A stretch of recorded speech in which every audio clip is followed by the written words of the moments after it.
जमलेल्या माझ्या तमाम हिंदू बांधवांनो, भगिनींनो आणि मातांनो,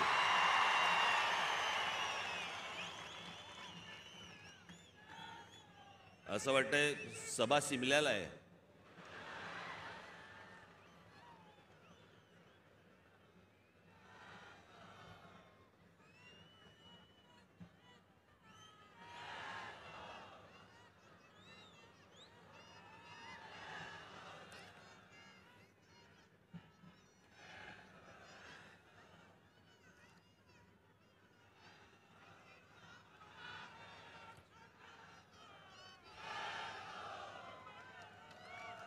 काय बोलणार?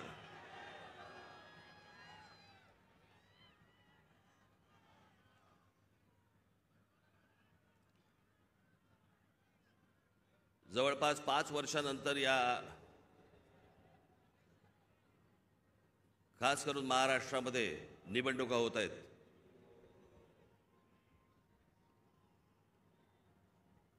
महानगरपालिकेच्या निवडणुका आत्ता होतील असं म्हणता अजूनही होत नाहीयेत.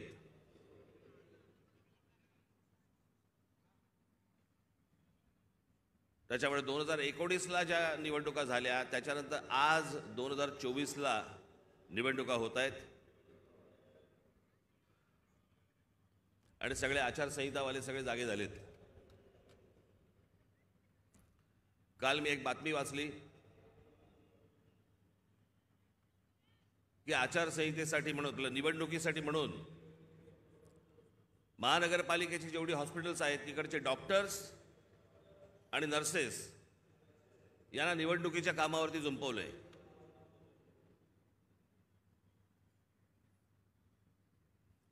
डॉक्टर काय मतदाराच्या नाडी मोजणार काय की नर्सेस काय मतदारांचे डायपर बदलणार? ज्याच्यासाठी म्हणून त्यांची नेमणूक केलेली आहे, ज्या रुग्णांसाठी म्हणून नेमणूक केलेली आहे, तिथे ते नसावेत का? आणि निवडणुका होणार आहेत ही गोष्ट जर समजा निवडणूक आयोगाला माहिती असते ना प्रत्येक वेळेला,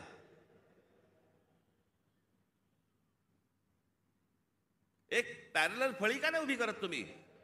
दरवेळेला आपल्या काहीतरी शालेय शिक्षक घ्यायचे, नर्सेस घ्यायच्या, डॉक्टर्स घ्यायचे, हे कुठचे उपद्व्याप?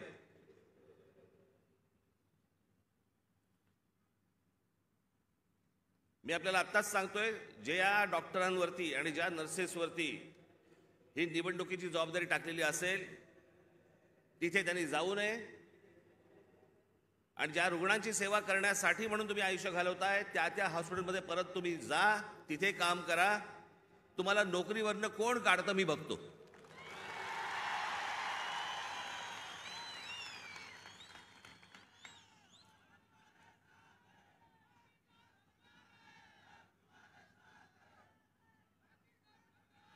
आज सगळेजण तुम्ही महाराष्ट्राच्या कानाकोपऱ्यातनं सर्वजण आलात. सर्वप्रथम मी आपल्या सर्वांना गुढीपाडव्याच्या मनपूर्वक शुभेच्छा देतो. आज सणासुदीचा दिवस असून देखील या अशा प्रकारच्या सभा नुसत्याच होत नसतात. त्याला एक पोलीस यंत्रणेवरती देखील एक ताण असतो.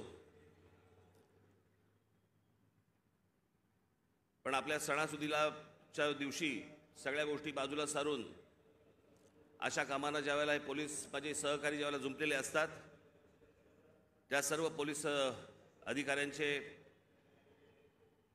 माझे कॉन्स्टेबल माता भगिनी यांचे मी दिलगिरी व्यक्त करतो की त्यांना या सगळ्या याच्यामध्ये काम करावं लागतंय. पण तुम्हालाही मनपूर्वक गुढीपाडव्याच्या मनपूर्वक शुभेच्छा.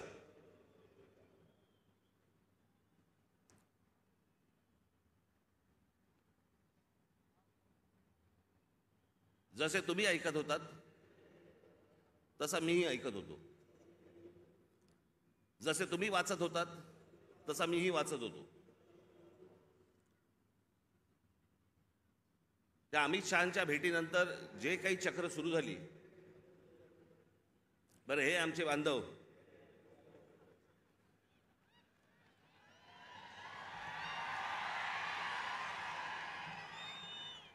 त्यांचा काही दोष नाही, चॅनल बोलले म्हणजे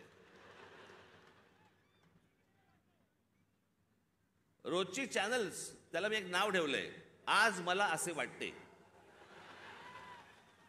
लोकांना विचारायला कशाला पाहिजे, राजकारणाला विचारायला कशाला पाहिजे, दे ठोकून आपली बातमी.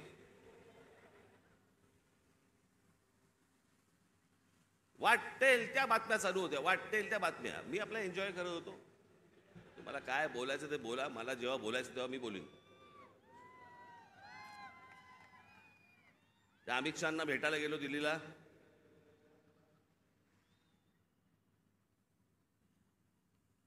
बरं, तिथे अमित शहांना भेटीच्या वेळेला कोण, अमित शहा आणि मी. तुम्हाला कुठून रे कळलं?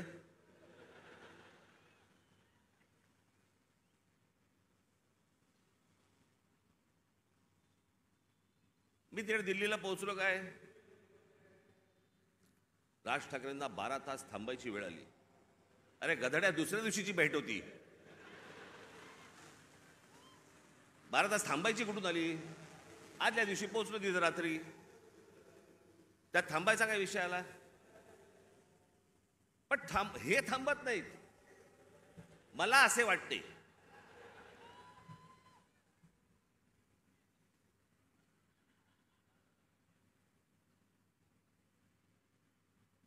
तिकडे काही पत्रकार मला भेटले. मला बोलले, साहेब कधी भेटायचं? म्हटलं मला नाही भेटायचं. माझ्याकडे आता सांगण्यासारखं काही नसेल, मी काय सांगू, मला सांगा, काय बोलू तू? म्हणून मी नाही म्हटलं. मी भेट झाली, तिकडनं विमानतळावरती आलो. इथून जाताना पण वो देखो जा रहे हैं.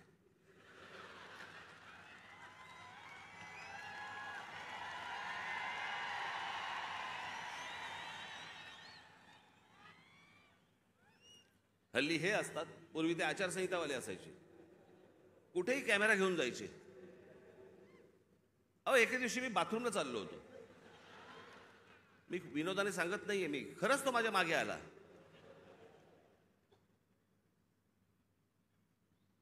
म्हटलं, पुढे काय करायचं ठरवलंयस?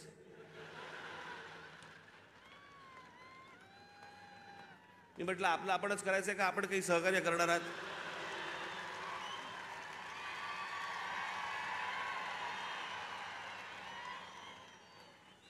कुठे जरा मोकळीक म्हणून नाही. मी इथे माझ्या इकडे घराच्या बाहेर पत्रकार बिचारे ते बसलेले असतात, त्यांना काही.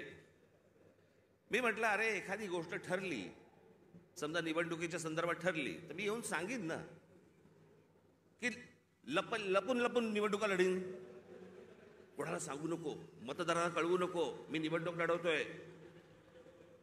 म्हटलं, अरे जर समजा काही ठरलं तर पत्रकार परिषद घेईन, भाषण करीन, येऊन सांगीन की बाबा असं असं अशाच्या गोष्टी ठरल्या आहेत.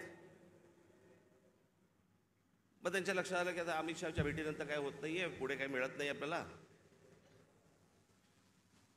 मग आपण तो एपिसोड कसा पुढे न्यायचा, मला असे वाटतेचा. मग राज ठाकरे शिंदेच्या शिवसेनेचे प्रमुख होणार.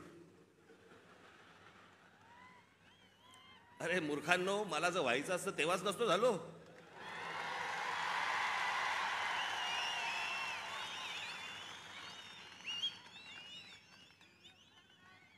या माझ्या घरी इथे जवळपास 32 आमदार, 6-7 खासदार, आपण एकत्र बाहेर पडू आणि काय, मग नंतर माझा महाराष्ट्र दौरा सुरू झाला. तोपर्यंत इकडे सगळे काहीतरी बांधणी सुरू होती. मी आता काही नावं नाही घेत कोणाची. आणि ह्यांना वाटलं मी काँग्रेस मध्ये ज्याला सत्ता होती त्यांची जॉईन होणार बाकीच्यांसारखा.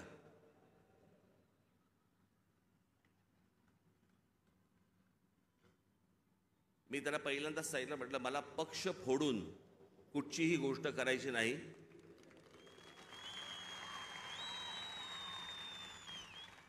आत्ता म्हटलं माझ्या मनात विचार नाहीये, पण जर उद्या जर समजा मी काही केलं, पाऊल उचललं, तर स्वतःचा राजकीय पक्ष काढीन, पण कोणाच्या हाताखाली काम करणार नाही.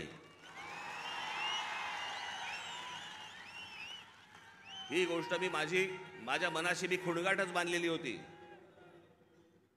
माननीय बाळासाहेब ठाकरे यांच्याशिवाय मी कोणाच्याही हाताखाली काम करणार नाही.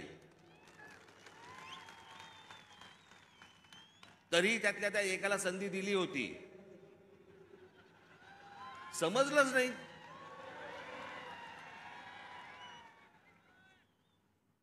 जाऊन दे, पण तो झाला भूतकाळ. त्याच्यामुळे असल्या कोणत्याही गोष्टींवरती तुम्ही विश्वास ठेवू नका. मी कोणत्याही शिवसेनेचा प्रमुख अध्यक्ष काही होणार नाही. मी जे अपत्य जन्माला घातलेलं आहे महाराष्ट्र नवनिर्माण सेना, याचाच मी फक्त अध्यक्ष राहणार.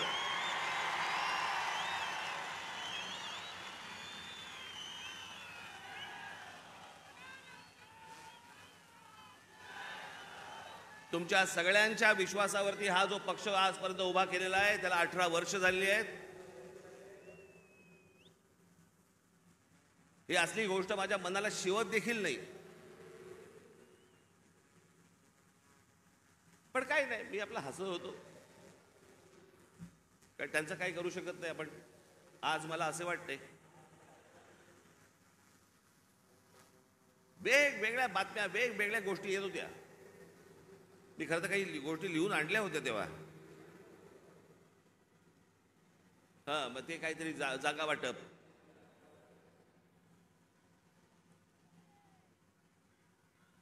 जागा वाटपाबद्दल चर्चा झाली. पण मी तुम्हाला खरं सांगू ना, मी शेवटचा जागा वाटपाच्या चर्चेला जो बसलो होतो 1995 साली, त्याच्यानंतर मी आजपर्यंत जागा वाटपाच्या चर्चेला मी कधी बसलो नाही. त्याच्यामुळे माझं टेम्परामेंटच नाही. 2 तू घे, 4 मला दे, मग ही नको, ती तू घे, तू ही घे, मग मला इथे सरकव, मग ह्याला इथे. मला ते जमत नाही, माझ्याकडनं होणार नाही, माझ्याकडनं जमणार नाही.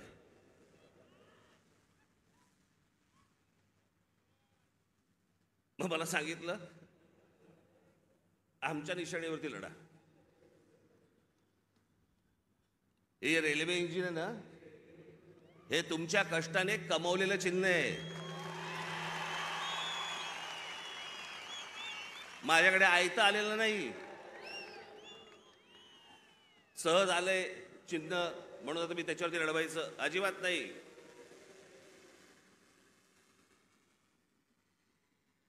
चिन्हावरती कॉम्प्रोमाइज होणार नाही.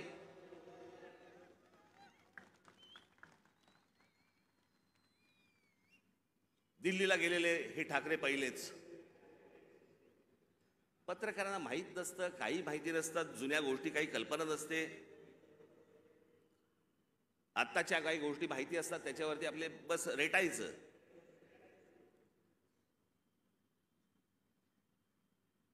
एकोणीसशे साली मी तुम्हाला मुद्दामून सांगतो, 1980 साली माननीय बाळासाहेब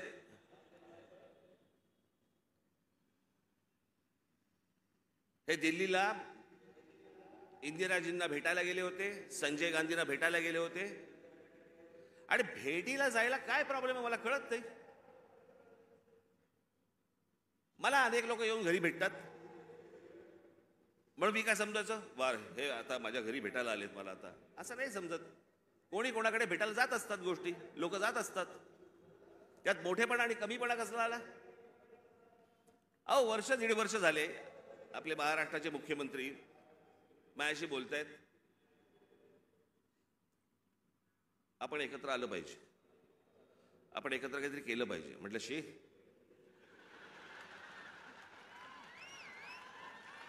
म्हटलं काय केलं पाहिजे.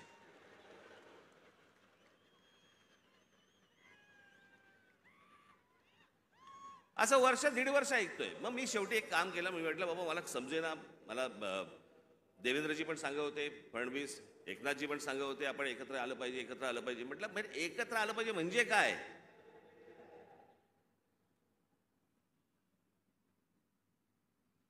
आणि मग त्याच्यात हे सगळे विषय निघाले. मग मी अमित शहांना फोन केला, म्हटलं मला जरा भेटायचं तुम्हाला, हे काय मला चाललंय मला समजत नाहीये, एकदा आपल्याशी बोलून मला काय नक्की ह्यांचं म्हणणं आहे ते मला एकदा कळलं पाहिजे. मग आमचं बोलणं झालं तिकडे. मग इथे आल्यावरती आमच्या तिघांचं बोलणं झालं. मग ते सगळं निशाणीवरती प्रकरण आलं.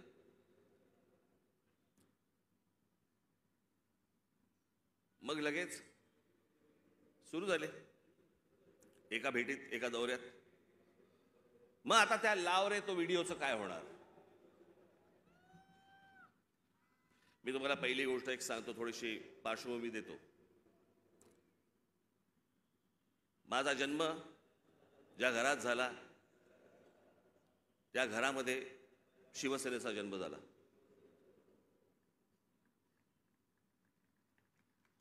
मी पहिल्यापासून जे पाहत आलो ती माननीय बाळासाहेबांची शिवसेना पाहत आलो. लहान असल्यापासून त्यांच्याबरोबर हिंडलो, फिरलो, अनेक ठिकाणी गेलो, अनेक सभांना गेलो, चॅलेंज सभांना गेलो. त्याच्यामुळे माझ्या आयुष्यातला एकमेव तेव्हाचा पक्ष होता तो म्हणजे शिवसेना. 1984 साली थोडा काही काळासाठी असेल, पण 1988, 89च्या आसपास प्रामुख्याने भारतीय जनता पक्ष आणि शिवसेनेची युती झाली. आणि ती युती झाल्यानंतर शिवसेनेबरोबर जर सर्वाधिक माझे संबंध कोणाबरोबर आले असतील तर ते भारतीय जनता पक्षाबरोबर आले. आमच्या गोपीनाथराव मुंडेंबरोबर आले, प्रमोद महाजनांबरोबर आले, आमच्या नितीन गडकरीजींबरोबर आले.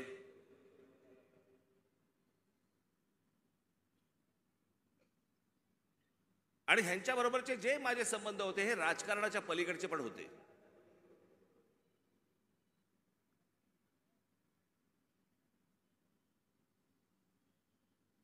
माझा संबंध कधी काँग्रेस, राष्ट्रवादीत खूप नंतर, पण काँग्रेसवाल्यांशी माझा तसा संबंध कधी आला नाही. भेटी होत्या, म्हणजे पु ल देशपांडेंच्या भाषेत सांगायचं तर काँग्रेसवाल्यांबरोबर भेटी होत्या, पण गाठी पडल्या त्या भाजपवाल्यांबरोबर.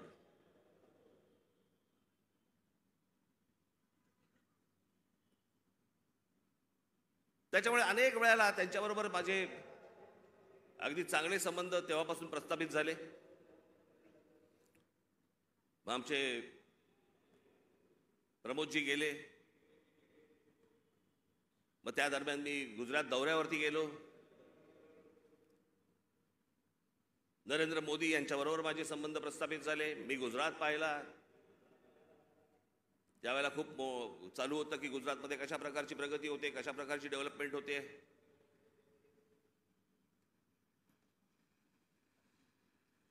आणि ती सगळी प्रगती, सगळी ती डेव्हलपमेंट मी पाहत होतो. मला माहिती होतं. मी त्याच्यानंतर मी महाराष्ट्रामध्ये जेव्हा आलो, मला पत्रकारांनी प्रश्न विचारले, कसं वाटलं गुजरात? म्हटलं गुजरात डेव्हलप होतंय, पण महाराष्ट्र खूप पुढे आहे.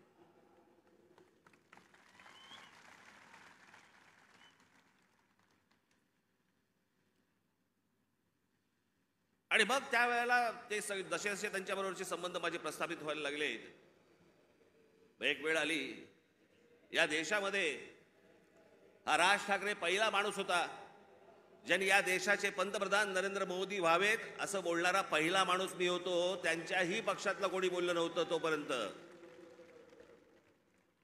मला असं तेव्हा वाटलं की बाबा आपला एक स्वतःचा विचार असतो, त्याच्यात माणसं बोलत असतात, माणसं काही गोष्टी सांगत असतात, माणसं स्वप्न दाखवत असतात. स्वप्न सत्यामध्ये उतरावीत अशी प्रत्येकाची अपेक्षा असते, आशा असते. आणि मग ज्या वेळेला 2014ची निवडणूक झाली, 2014च्या निवडणुकीच्या अगोदर मी काही अनेक भाषणं त्यांची ऐकत होतो, आणि 2014ची निवडणूक झाल्यानंतर मला असं वाटलं, अरे मी जे ऐकत होतो ते आता मला या 5 वर्षात दिसत नाहीये. काहीतरी वेगळ्याच गोष्टी दिसत आहेत. नोटबंदी काय दिसते, बुलेट ट्रेन काय दिसते.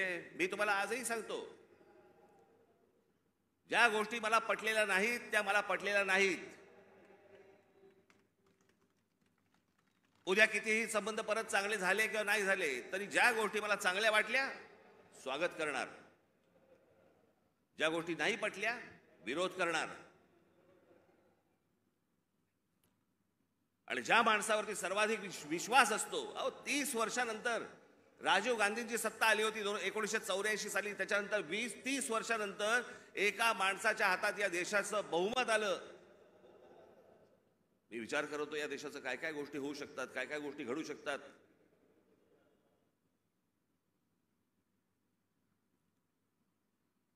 ज्यांचा संबंध नसतो ना तुमचा, त्यांच्याकडे तुम्ही दुर्लक्ष करता, दोन शिव्या हसडताना दुर्लक्ष करता. पण ज्यांच्यावरती प्रेम असतं, ज्यांच्यावरती विश्वास असतो, त्याला ज्या वेळेला कुठेतरी तडा जातोय असं दिसायला लागलं, तर तो जो राग आपला असतो, तो राग आणि माझा राग तर टोकाचा आहे. मी महाराष्ट्रावरती प्रेम करतो, महाराष्ट्रातल्या मराठी माणसांवरती प्रेम करतो, महाराष्ट्रातल्या मराठी भाषेवरती प्रेम करतो, टोकाचं प्रेम करतो. तसं एखाद्यावरती मी जर विश्वास टाकला तर मी टोकाचं प्रेम करतो. पण मला जर समजा तशी गोष्ट दिसली नाही तर मी टोकाचा त्याला प्रतिकार करतो, टोकाचा विरोध करतो. तो टोकाचा विरोध तो 2019 सालच्या माझ्या त्या लावरे तो व्हिडिओचं काय त्याला कोणीतरी टॅगलाईन दिली, लावरे तो व्हिडिओ. पण त्या सगळ्या गोष्टींमध्ये ती गोष्ट तुम्हाला दिसली असेल. होय, टोकाचा विरोध केला मी. पण ज्या ज्या वेळेला त्यांच्याकडनं चांगल्या गोष्टी ज्यावेळेला घडल्या, 370 कलम ज्यावेळेला रद्द झालं, त्यावेळेला अभिनंदन करणारं पहिलं ट्विट माझं होतं.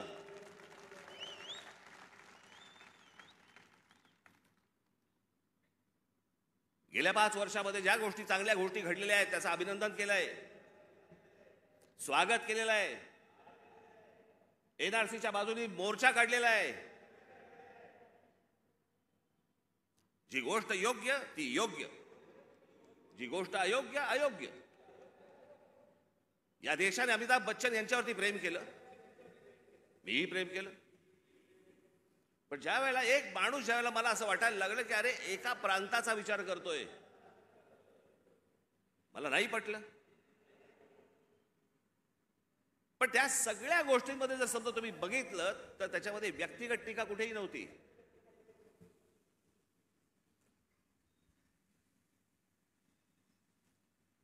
आज उद्धव ठाकरे आणि संजय राऊत ज्या प्रकारची टीका आज नरेंद्र मोदी आणि भारतीय जनता पक्षावरती करतायत, तशी माझी टीका नव्हती. मला काही नको होतं.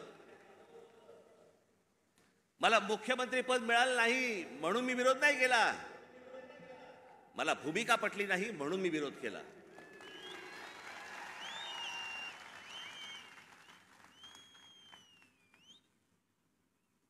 आज हे विरोधामध्ये बोलतायत. मग ज्या वेळेला मी बोलत होतो त्यावेळेला खिशातले राजीनामे बाहेर काढून माझ्याबरोबर का नाही आलात? त्यावेळेला सत्तेत मिळणारा मलिदा चाटत बसले होते ना.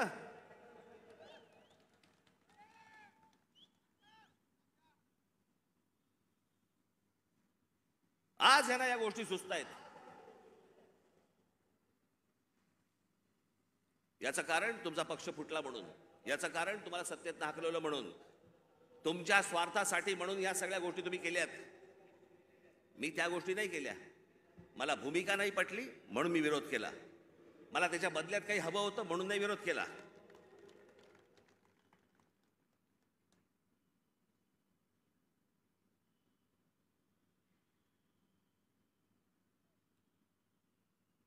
मी आज काही तुमच्यासमोर फार लंब चौडं काहीतरी बोलायला आलो नाहीये. तुमच्या ज्या काय अपेक्षा आहेत, तुम्हाला काय हवंय ते सांगण्यासाठी आणि मांडण्यासाठी म्हणून मी तुमच्या समोर आलोय आज.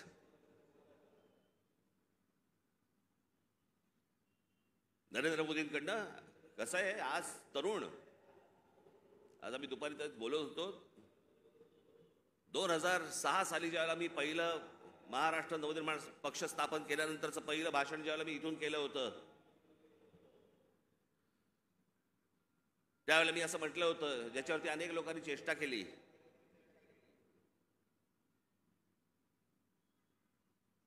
मी म्हटलं होतं की माझ्या महाराष्ट्रामधला शेतकरी हा जीन्स घालून ट्रॅक्टरवरती बसलेला मला शेतकरी मला अपेक्षित आहे, हवा आहे भविष्यात.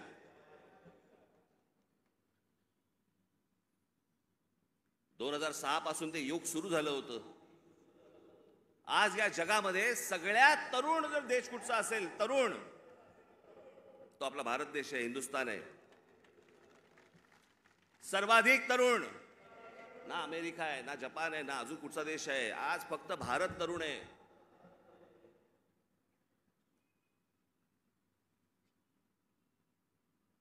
या तरुणांना, या तरुणींना शिक्षणाची गरज आहे, चांगल्या शिक्षणाची गरज आहे, तंत्रज्ञानाची गरज आहे. उत्तम नोकऱ्यांची गरज आहे, उत्तम व्यवसायाची गरज आहे, त्याच्यासाठीच्या मार्गदर्शनाची गरज आहे. त्याच्यासाठी म्हणून राज्य सरकार आणि केंद्र सरकारने आता काम केलं पाहिजे. आम्ही तेच बोलतो. आता जवळपास 18 वर्षातली निघून गेली, उरले फक्त 10 वर्ष. 10 वर्षानंतर हा देश पुन्हा वयस्कर व्हायला लागणार.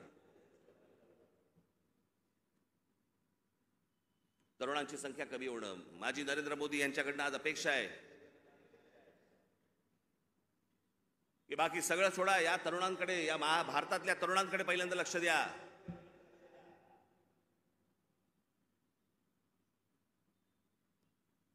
हेच ते फ्युचर आहे, हेच ते भविष्य आहे.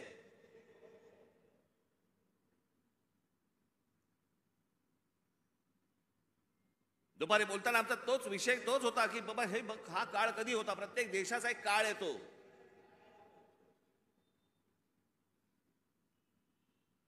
जसं जपानमध्ये एक काळ आला. जपानमध्ये ज्यावेळेला काळ आला त्यावेळेला तिकडे त्या अनेक कंपन्या उभ्या राहिल्या, सोनी पासून होंडा पासून काय काय अनेक गोष्टी सगळ्या उभ्या राहिल्या.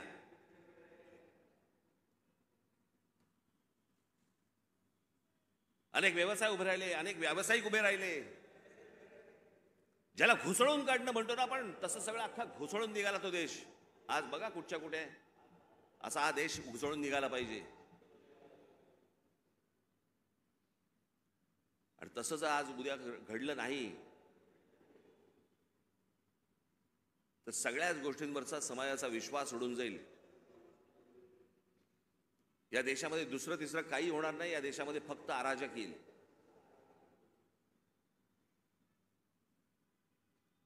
जर नोकऱ्या उपलब्ध झाल्या नाहीत, जर व्यवसाय उपलब्ध झाले नाहीत, लोकसभेमध्ये सांगितलं गेलं की या देशामध्ये जवळपास 6 लाख उद्योगपती व्यापारी हे हा देश सोडून गेले. 6 लाखाचा अर्थ काय होतो? हा तर अधिकृत आकडा आला आपल्याकडे, पण हे यापुढे होता कामा नये. या देशातल्या तरुणांकडे पाहणं गरजेचं आहे. महाराष्ट्र ज्या प्रकारचा कर भरतो केंद्राला, त्याच्या मोबदल्यात महाराष्ट्राला मोठा वाटा हा महाराष्ट्राला आला पाहिजे. याच्यासाठी म्हणून आज नरेंद्र मोदींकडनं माझी अपेक्षा आहे.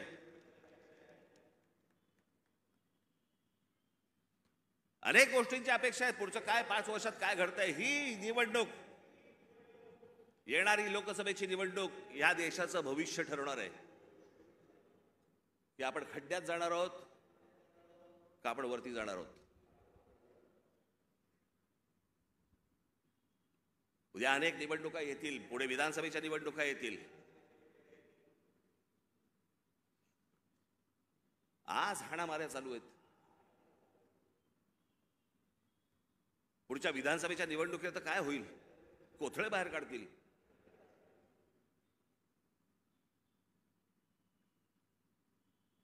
याचं कारण मी मागच्या तुम्हाला आठवतं, मी बोललो होतो तुम्हाला इथेच गेल्या वर्षीच्या सभेमध्ये का त्याच्या गेल्या वर्षी सभेमध्ये, तर आठवत नाही. महाराष्ट्रात कॅरम चुकीचा फुटला गेलाय. कोणाच्या सोंगट्या कोणाच्या भोकात आहेत तेच कळत नाही.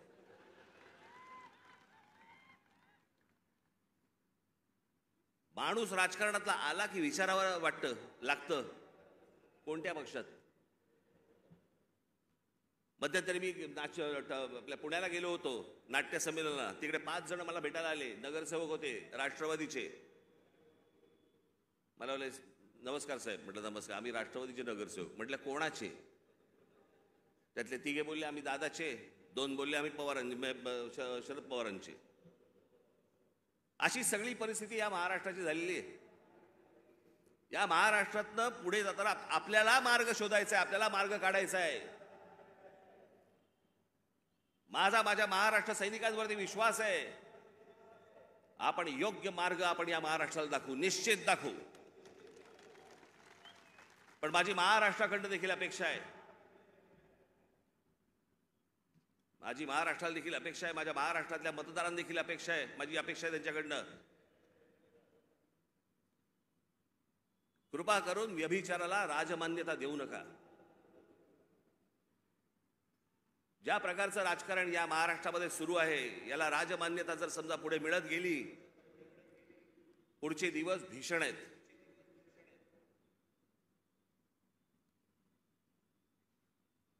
पण या आजच्या सगळ्या परिस्थितीमध्ये जेव्हा सगळ्या बाजूनी मी जेव्हा पाहतो त्यावेळेला मला असं वाटतं की आज किमान पुढच्या 5 वर्षांसाठी देखील विषय आपल्याला पुढच्या 50-100 वर्षांचा करायचा असतो.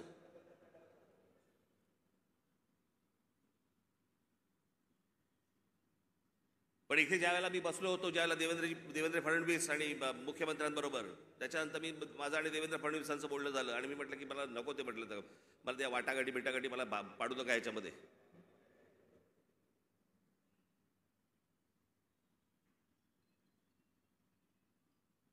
मी म्हटलं तुम्हाला मी आज सांगतो, म्हटलं त्या राज्यसभाही नको आणि ती विधान परिषदही नको.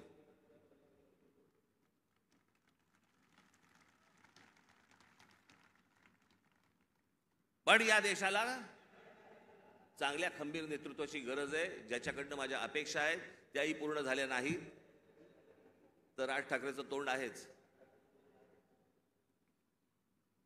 पण या पुढच्या काही भवितव्यासाठी म्हणून खंबीर नेतृत्वाची गरज असताना म्हणून मी त्यांना सांगितलं मला काही अपेक्षा नाही आहेत.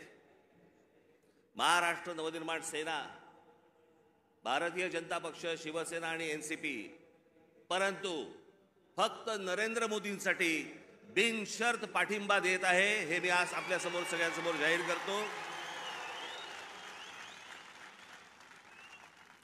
आणि माझ्या गावागावातल्या सगळ्या महाराष्ट्रामधून आलेल्या माझ्या सर्व महाराष्ट्र सैनिकांना मला फक्त एकच सांगायचं आहे, विधानसभेच्या तयारीला लागा, जोरात विधानसभेच्या तयारीला लागा. पुढच्या गोष्टी पुढे आपण कसलाही विचार न करता आत्ता बांधणीचा विचार केला पाहिजे आपण. आणि त्याच्यासाठी म्हणून मी तुम्हाला महाराष्ट्रभर सगळ्या ठिकाणी भेटण्यासाठी लवकरच आपल्यासमोर येत आहे. आज जे काही मला मांडायचं होतं हे आपल्यासमोर आज मांडलेलं आहे. उद्या अजून जर समजा समोरच्यांची पकपक झाली तर अजून माझी दारं खिडक्या उघड्या करायला तोंडाच्या मी मोकळा आहे. आपण निश्चिंत राहा, जिथून आलेला आहात तिथून व्यवस्थित जा. जाताना आपण व्यवस्थित गाडीने ज्या आलेला आहात गाड्या नीट सांभाळून चालवा. घरचे लोक आपली वाट पाहत असतील. पुन्हा एकदा मी आपल्याला सर्वांना मी गुढीपाडव्याच्या मनपूर्वक शुभेच्छा देतो आणि आपणा सर्वांची मी रजा घेतो. धन्यवाद. जय हिंद, जय महाराष्ट्र.